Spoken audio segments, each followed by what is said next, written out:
Assalamualaikum warahmatullahi wabarakatuh. Ini adalah sebuah kisah tentang keadilan yang datang dari arah tak terduga. Seorang marinir pemberani dan polisi korup yang akhirnya terjatuh oleh kesombongannya sendiri. Di tengah terik Surabaya, di jalanan yang sibuk, sebuah tendangan mengubah segalanya. Bagaimanakah kisah selengkapnya?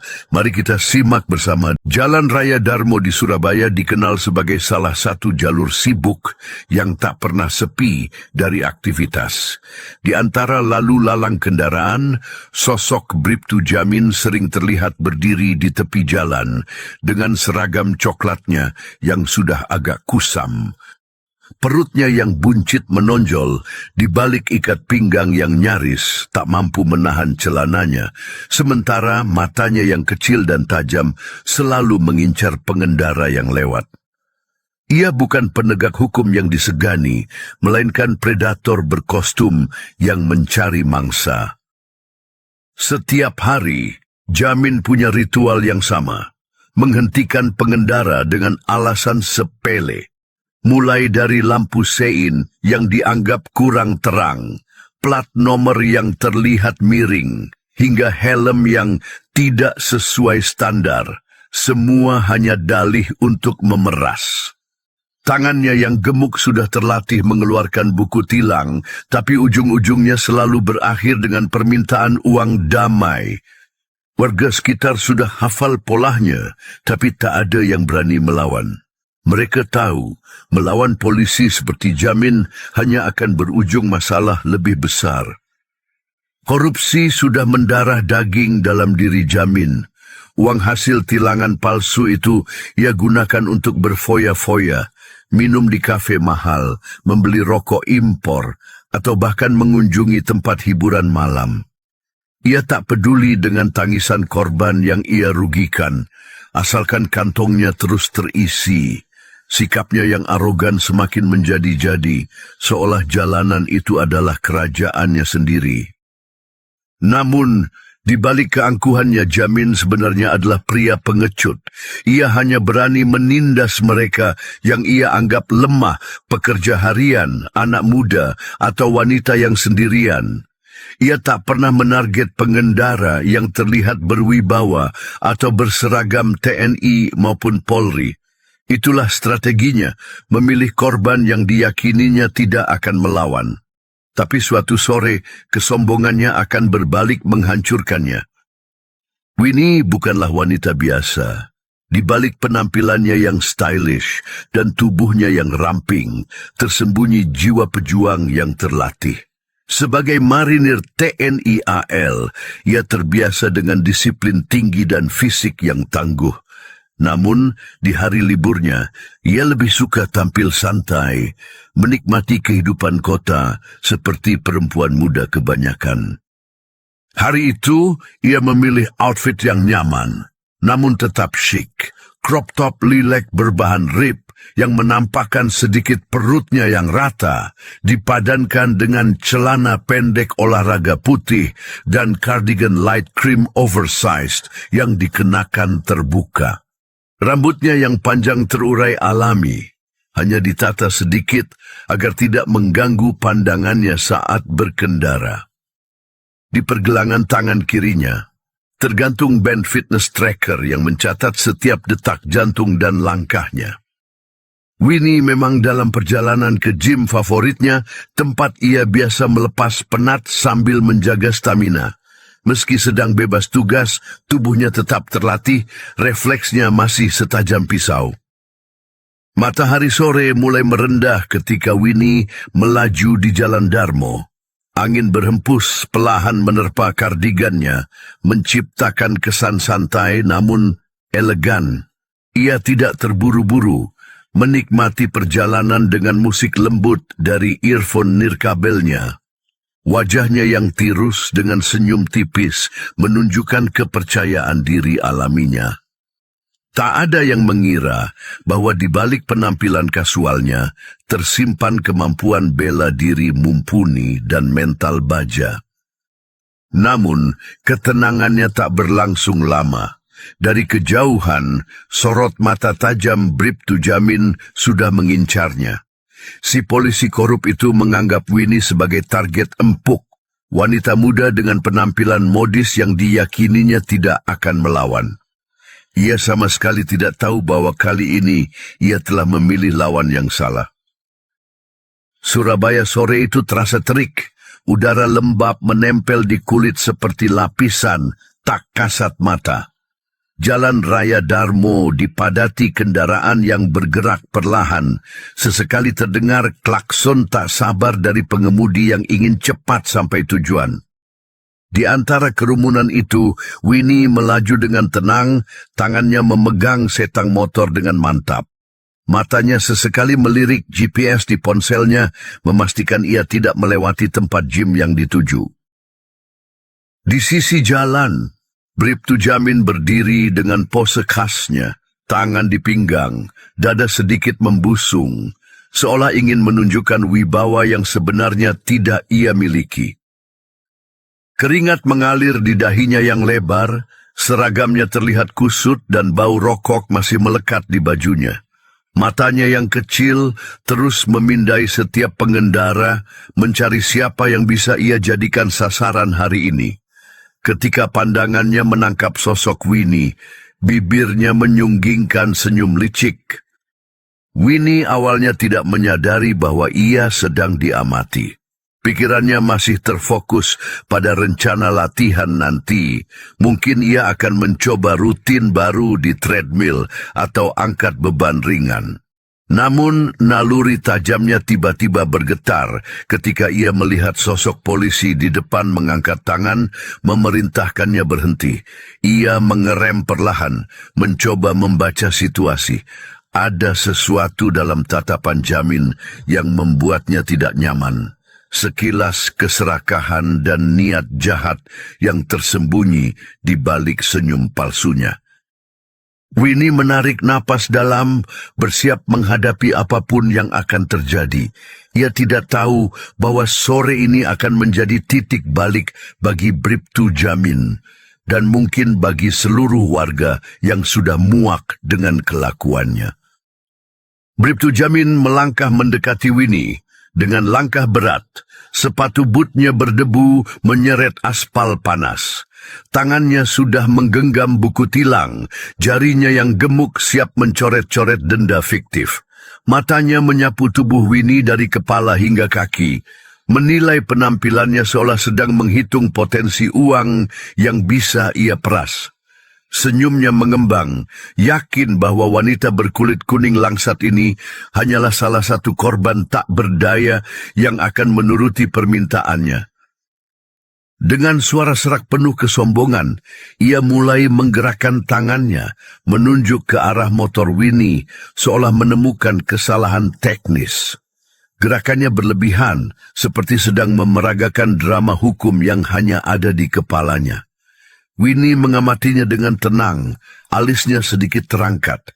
Ia sudah sering mendengar cerita tentang polisi seperti ini, tapi baru kali ini ia merasakan langsung kelicikannya.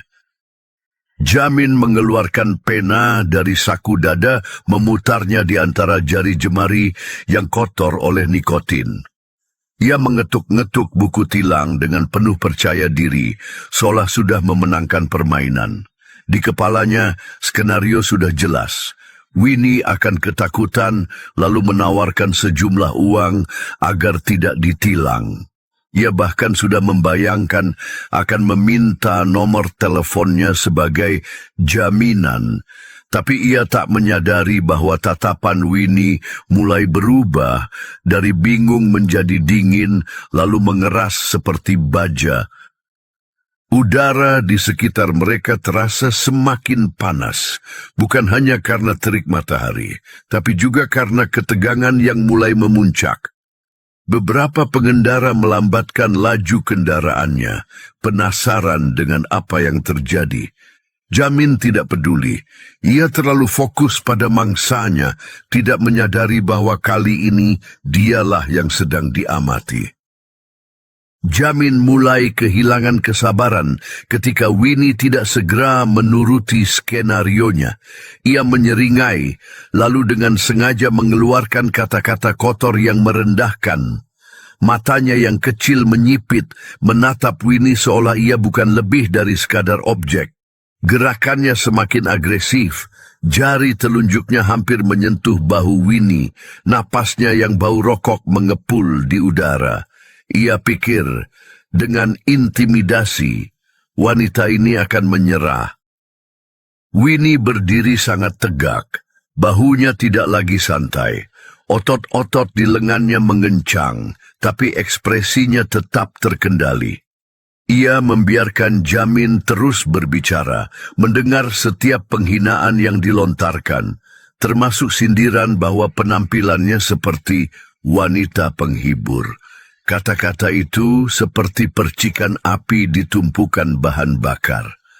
Darahnya mendidih, tapi pelatihan militernya membuatnya tetap tenang di luar. Jamin yang buta terhadap bahaya malah semakin menjadi. Ia bahkan berani mengambil langkah lebih dekat. Tubuh gemuknya hampir menempel pada motor Winnie. Tangannya bergerak seolah ingin memeriksa surat-surat, tapi gerakannya sengaja dibuat terlalu lama di sekitar paha Winnie. Itu adalah kesalahan terbesarnya. Warga sekitar yang melihat mulai berkerumun. Beberapa mengeluarkan ponsel, mulai merekam. Mereka tahu polisi ini sudah keterlaluan, tapi tidak ada yang berani maju. Mereka tidak tahu bahwa pertolongan tidak akan diperlukan, karena Winnie sudah siap menyelesaikan ini dengan caranya sendiri.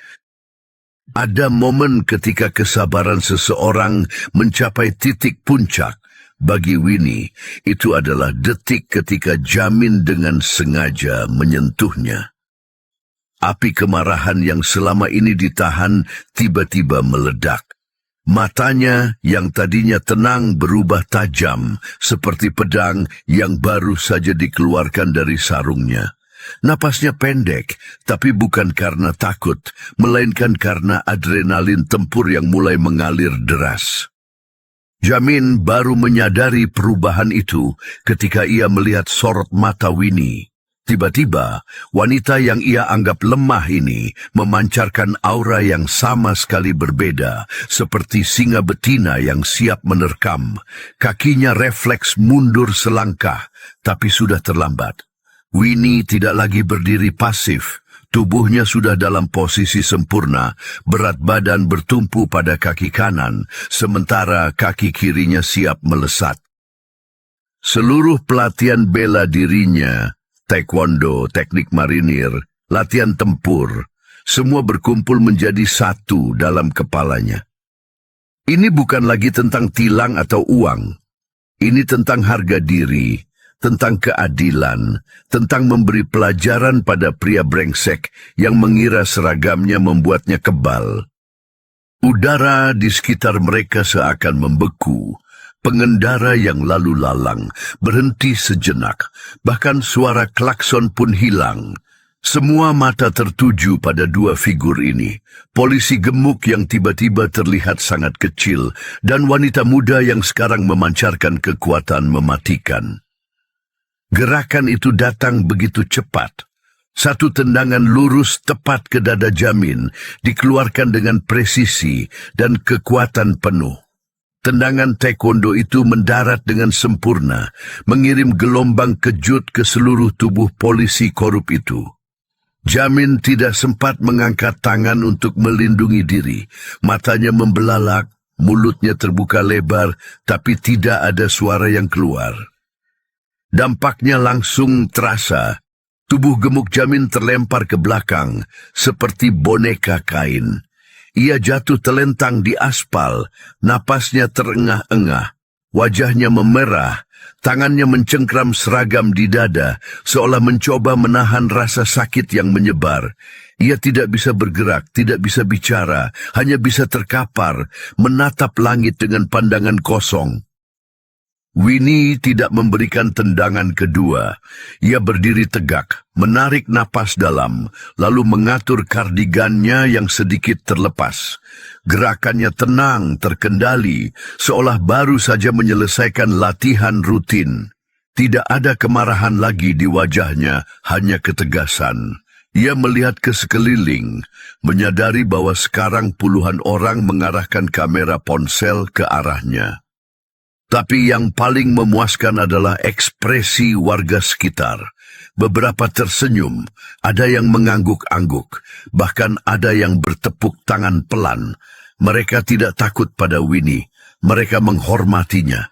Sedangkan Jamin masih terbaring di tanah, kini menyadari bahwa hidupnya sebagai polisi korup sudah berakhir. Suara gemuruh mulai terdengar dari kerumunan yang semakin membesar. Orang-orang berhenti di pinggir jalan, tak lagi menyembunyikan ponsel mereka. Beberapa bahkan berani mendekat, merekam dari berbagai sudut. Wajah-wajah mereka dipenuhi ekspresi lega dan kepuasan. Selama bertahun-tahun, Bribtu Jamin telah menjadi momok di Jalan Darmo. Tapi hari ini, seseorang akhirnya berani melawan. Seorang wanita muda dengan pakaian santai yang bahkan tidak terlihat seperti sosok pahlawan telah melakukan apa yang tidak pernah mereka sanggup lakukan. Jamin perlahan mencoba bangkit, tangannya gemetar menahan berat tubuhnya sendiri. Matanya panik melihat sekeliling, menyadari bahwa tidak ada simpati yang tersisa untuknya. Bahkan rekan-rekan pedagang kaki lima yang biasa ia mintai uang keamanan, kini menatapnya dengan cibiran. Seorang bapak tua yang biasa jadi korban tilangannya bahkan mendekat, mengangkat jempol ke arah Winnie. Suara desiran dan bisikan mulai memenuhi udara. Akhirnya ada yang berani, gumam seorang ibu dengan tas belanja di tangan. Seorang pemuda pengendara motor dengan lengan penuh tato mengangguk puas, seakan mewakili perasaan banyak orang yang selama ini terjepit di antara ketidakadilan dan ketakutan. Jamin mencoba meraih topi polisinya yang terlempar, tapi seorang anak muda dengan sengaja menginjaknya terlebih dahulu, membuatnya terjatuh kembali. Winnie tidak menambah hukuman fisik. Ia hanya mengambil helmnya, memastikan tidak ada kerusakan pada motornya, lalu bersiap melanjutkan perjalanan. Tapi sebelum ia pergi, seorang ibu paruh baya tiba-tiba memeluknya erat tanpa kata-kata. Pelukan itu terasa seperti ucapan terima kasih dari seluruh warga yang lelah dengan ketidakadilan. Malam itu, video kejadian menyebar seperti api di gubuk kering. Dari grup WhatsApp RT hingga Twitter, dari forum daring hingga berita lokal, semua membahas marinir cantik yang menghajar polisi korup. Wajah Jamin yang terkapar tak berdaya menjadi meme, sementara Winnie, meski wajahnya sengaja diburamkan dalam banyak unggahan, dipuji sebagai simbol perlawanan rakyat kecil. Tagar Sasi Surabaya lebih baik mulai trending, diikuti dengan cerita-cerita warga lain yang pernah menjadi korban Jamin. Atasan Jamin di kepolisian geram, tapi bukan karena tindakan Winnie, melainkan karena aib yang dibongkar viralnya kasus ini. Penyidikan internal digelar dan dalam hitungan hari terungkaplah rekam jejak korupsi Jamin yang selama ini tersembunyi. Uang damai yang ia kumpulkan, catatan tilang fiktif, bahkan hubungannya dengan preman lokal, semua terbongkar. Media massa mulai meliput dan tekanan publik begitu besar hingga tidak bisa lagi dibungkam. Jamin yang sempat dirawat di rumah sakit karena memar di dadanya, justru menemui nasib lebih buruk saat kembali ke kantor. Ia tidak lagi disambut rekan-rekannya, hanya surat pemecatan tidak hormat dan tas kresek berisi barang-barang pribadinya yang menunggu di mekosannya. Wajahnya pucat ketika dua polisi berseragam lengkap mengawalnya ke mobil patroli, bukan untuk bertugas, tapi untuk menjalani proses hukum. Sementara itu Winnie, yang identitas aslinya tetap dirahasiakan oleh TNI AL, hanya mendengar kabar ini dari rekan-rekannya. Ia tidak merasa menang, hanya lega. Saat ia kembali ke gym favoritnya seminggu kemudian, pelatihnya hanya memberikan anggukan hormat. Sementara beberapa anggota lain tersenyum. Tidak ada yang membicarakan kejadian itu secara langsung, tapi aura hormat yang ia dapatkan kini terasa berbeda. Lapas Lowokwaru bukan tempat untuk orang lemah. Sel-selnya pengap, lorong-lorongnya bau keringat dan desperasi, dan penghuninya adalah mereka yang sudah kehilangan segalanya, termasuk Jamin. Seragam oranye yang kini ia kenakan terasa lebih berat daripada seragam polisi yang dulu ia banggakan. Matanya yang dulu tajam kini selalu melihat ke bawah, bahunya membungkuk seakan mencoba membuat dirinya terlihat lebih kecil. Tapi itu tidak menyelamatkannya. Narapidana lain, banyak dari mereka korban polisi korup seperti dirinya, cepat mengenali mantan bintang viral itu. Hari pertamanya berakhir dengan lebam di pipi. Hari keduanya dengan luka di punggung. Para sipir pura-pura tidak melihat, sama seperti dulu Jamin pura-pura tidak melihat jeritan korban-korbannya. Di sudut sel yang gelap, Jamin akhirnya merenung. Ia ingat wajah-wajah yang pernah ia peras. Tukang bakso yang terpaksa menutup lapak. Anak kuliahan yang sampai menjual laptop demi bayar denda. Bahkan ibu-ibu yang ia buat menangis. Kini, ia merasakan apa yang mereka rasakan, ketidakberdayaan. Sementara itu, di luar tembok penjara, kehidupan berjalan. Jalan Raya Darmo masih ramai, tapi kini tidak ada lagi polisi berperut buncit yang memeras pengendara. Warga mulai berani melapor jika melihat ketidakadilan. Dan suatu sore, seorang polisi muda yang baru bertugas justru membantu seorang nenek menyeberang, gambaran kecil bahwa perubahan mungkin saja dimulai dari satu tendangan yang tepat. Demikianlah kisah tentang karma yang tak terelakkan. Bribtu Jamin yang sempat merasa kebal di balik seragamnya, akhirnya tumbang oleh ketidakadilan yang ia tebarkan sendiri. Sementara Winnie, tanpa disadari, menjadi simbol harapan bagi mereka yang terinjak. Di balik setiap aksi selalu ada konsekuensi. Dan di balik setiap ketidakadilan selalu ada kemungkinan untuk perlawanan. Wassalamualaikum warahmatullahi wabarakatuh.